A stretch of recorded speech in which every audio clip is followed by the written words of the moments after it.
Hello everyone, this is your January forecast. And listen, I'm going to take a moment to just explain how this is working from now.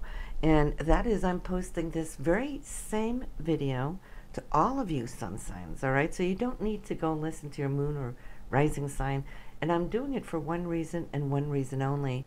And that is because I'm changing up the format, because now I will be posting only one video, not 12. Not one for each sun sign. And I'm just wanting to make all of you alert of how this is working. If you follow me on my newsletter, you've already been alerted. For those of you, if you've already listened to the 2018 forecast, you have been notified there. But in case you haven't listened to those two, I just want to explain to you as well, so that you know that in the monthly forecasts upcoming, there will be only one video. And then you will find it under astrology for that month, like February horoscope or March horoscope. And in that, I will be explaining all the workings of the upcoming month, the influences, how we can integrate all the various energies that we're going to be encountering. So it's going to still be very, very informative.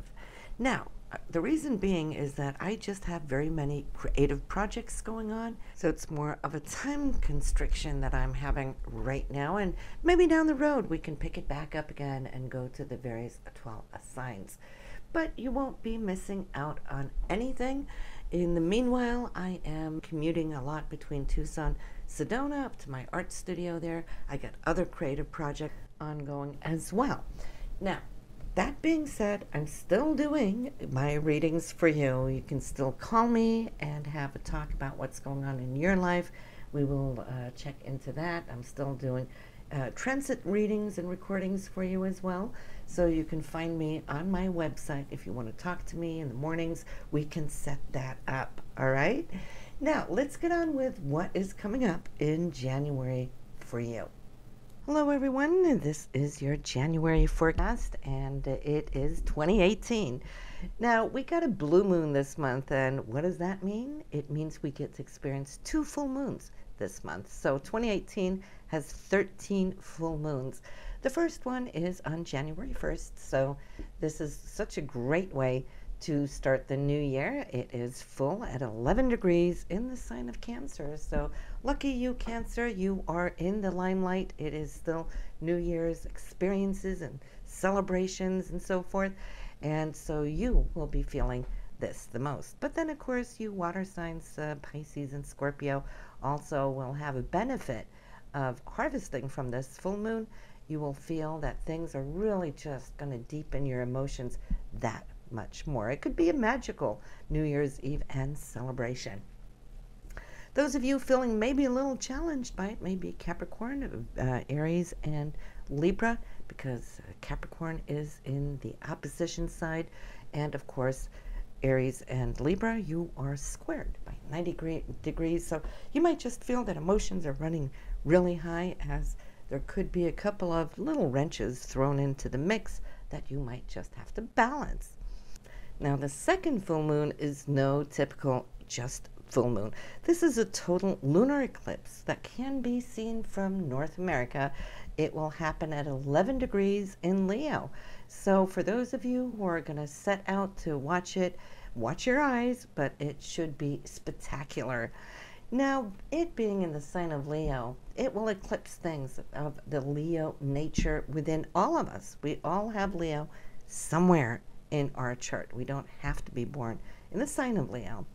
What that means is that we're going to be looking at elements of pride and joy, which Leo comes up with so much warmth, right? Fun, but also with dignity. So we're going to be looking at what do we need now to eclipse out of our emotional life that might have been festering under the surface, right? It's going to come up. It's going to show itself. And we will look at certain things and say, you know, I'm done with that. Normally, when these eclipses come by own choice, it's a sense and a feel of liberation. It's only when it comes at us that we didn't expect it, that it could show up as a surprise. In the overall, what I want you all to think about, though, is that the universe hardly ever eclipses anything out of anybody's life without there being a higher purpose or intention. We can only sometimes see that in the aftermath. It shuts certain doors so that new doors can open. It's kind of getting a nice kick in the butt to move forward to new opportunities and so forth that we wouldn't get if we didn't get this supercharged fast forward moment, right? So we want to trust it. We want to look at the awe of the beauty of this total lunar eclipse and welcome it into our lives. The new moon will take place on January 16th in the sign of Capricorn, 26 degrees. So that Capricornian new moon will stimulate all of us to look at what it is we want to prompt forward. Think about Capricorn being ruled by Saturn, so it's a Saturnian type new moon energy, giving us a little bit more body and form and structure and foundation. So that grounding in our new intentions, and this is the time we always place new intentions for the oncoming month and year. The new moon in Capricorn won't be back for another year. So that being said, let's take a look at now January 1st and onwards, because we have now the full moon. We have Mars and Jupiter. They're conjuncting. They're a couple of degrees apart as we start off New Year's Eve and into January 1st, but they're placed in the sign of Scorpio. This allows us to dig deep into our emotions, into our intentions, into our will and willpower. Now, nobody has stronger will than Scorpio. Well, we can put in Taurus. That's where a lot of that willpower is coming from, but Scorpio will make it happen. Now, Jupiter is here trying to open up what it is we're trying to achieve, and we are very private for the most part when this transit is taking place until that of January 26th, where Mars then will move into Sagittarius. So we could be working on certain things privately, quietly, until it's time to reveal certain things. And but then from January 26th, Mars will be moving into Sag, bringing up a lot of happy-go-lucky and get up and go type of enthusiastic energy. Mercury is here as we start off the month, and so we are very communicative in the sense of what it is we're planning for the future. Sagittarius always keeps the eye on the horizon, and so will you. You might have a little itch and a want and maybe perhaps a lust to travel more in 2018, and your mind may be circulating upon these matters here as we start off in the early month. And I'd also like to throw in there that thoughts about classes, going back to school, getting some more education, or maybe it could just be you wanting to do some research, which Mercury really loves to do because it likes knowledge, especially when it is in this sign. So you might find yourself looking up things that you would like to know more about. Now we have Venus and Saturn. They're pretty close. So Venus just crossed Saturn on Christmas Day. So for that, for those of you who really had time to share with your family, was a great time and a sober time in many ways, where I think just the sense and the feeling of gratitude was really especially close this year, and you're carrying those wonderful feelings with you into January.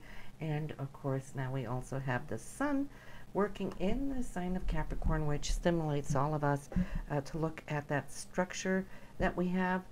Venus also is looking at structure, safety, those things that can secure us, our family, the love of those things that are important to us, to the people close to us. It's really a reflective type new year, even though it's so jazzed and so full with so much opportunity due to that Mars and Jupiter that are kind of working and shunting those big, far-fetched visions for the entire year as we started out the month.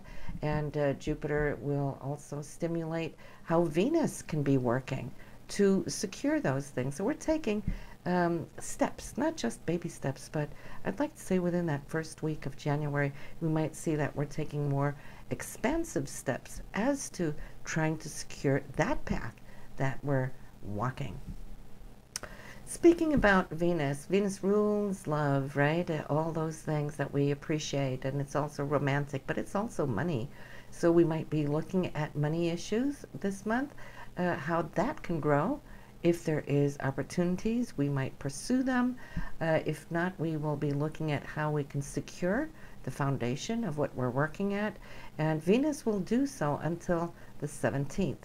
So that will pretty much be your focus. But then from the 17th onwards, throughout the rest of the month, Venus will change colors. It is moving into the sign of Aquarius. And what that will do for you is liberating, freeing up your thoughts. It's an air sign, right? And we kind of tend to think outside of the box when Venus is in Aquarius. It becomes a little bit more daring and wanting more excitement. So we find ourselves not just thinking outside of that box, but we want to explore. We want to try new things.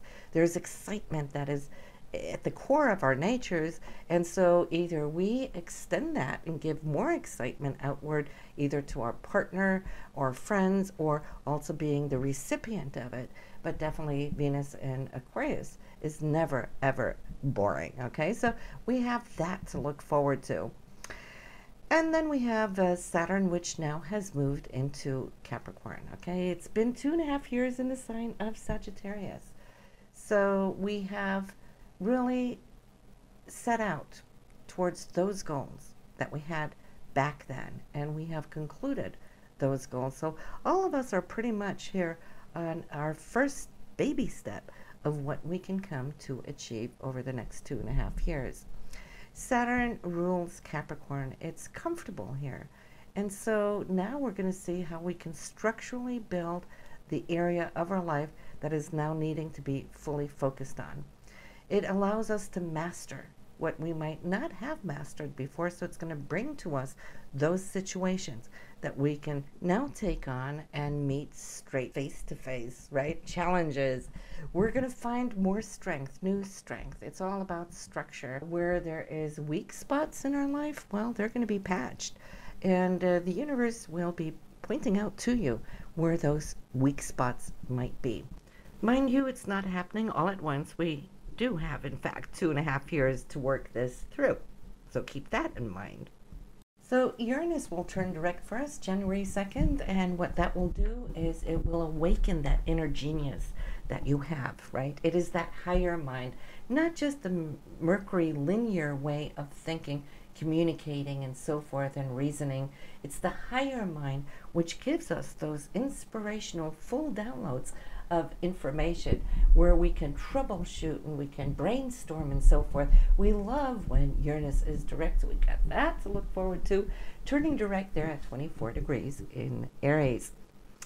Then Mercury goes into Capricorn January 11th, so moving out of that Sagittarian energy, now looking more at structure and form. We are a little bit more serious when Mercury is in Capricorn, but it is because we feel we really need to tune in and go to work. Now Jupiter will sextile Pluto on January 15th, and what that does, well, they're both money planets, so this could be a very good money day. They're in a harmonious aspect. Jupiter wants to expand what Pluto is doing, has been doing, so we could be receiving gift or news of money or money issues. Did mention the new moon on the 16th, so that is 26 degrees in Capricorn. On the 17th, Venus moves into Aquarius, which allows us now to explore a little bit more, to think outside of the box. You know, we've had somewhat of deeper processing of our thought patterns or emotional patterns since late December. So now we're freeing up. We're feeling more liberated. We might even want a little bit more space to go do our thing. And that goes too, especially when the sun enters into Aquarius. Happy birthday, Aquarius. That will be January 19th. The sun won't catch up with Venus there, so we got a couple of very harmonious and fun days where we just want to radiate all that love that we hold in our heart, and we're going to feel the attraction of that Venusian energy here with the sun. So it's beautiful days that we can just actually cruise and feel that we're doing what it is needing to be done. Mars, though, will be changing signs here January 26th, and it will be leaving, as mentioned earlier, the area of Scorpio. So now Mars is going to really shoot up energy as far as it's harmonious in the sign of Sag. They're both fire so we can feel that our goals are a little bit more hands-on, perhaps. I feel there's a lot of get up and go energy.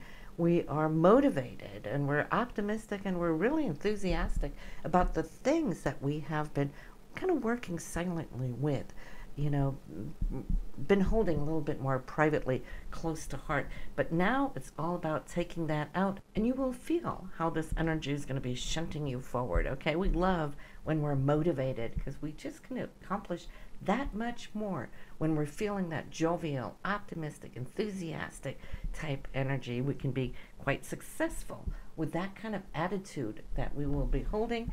And of course, as Mars is journeying through here, which it will for a while, it's going to power up on that resource of feeling that you have everything that is needed to have, and it will linger into that of March 18th. Okay, so January 26th to March 18th is a great time for you to feel that you can accomplish with this type of motivational energy. So this concludes the January forecast. Now, if you haven't subscribed, please do so you get your February forecast. And remember, now when you go looking for your reading for next month, look up under February Horoscope. That's how you're going to find it. You won't find it under your sun sign, so just keep that in mind, right? Or you can always find it on my website as well. So have a good one, everyone. See you in February. Bye now.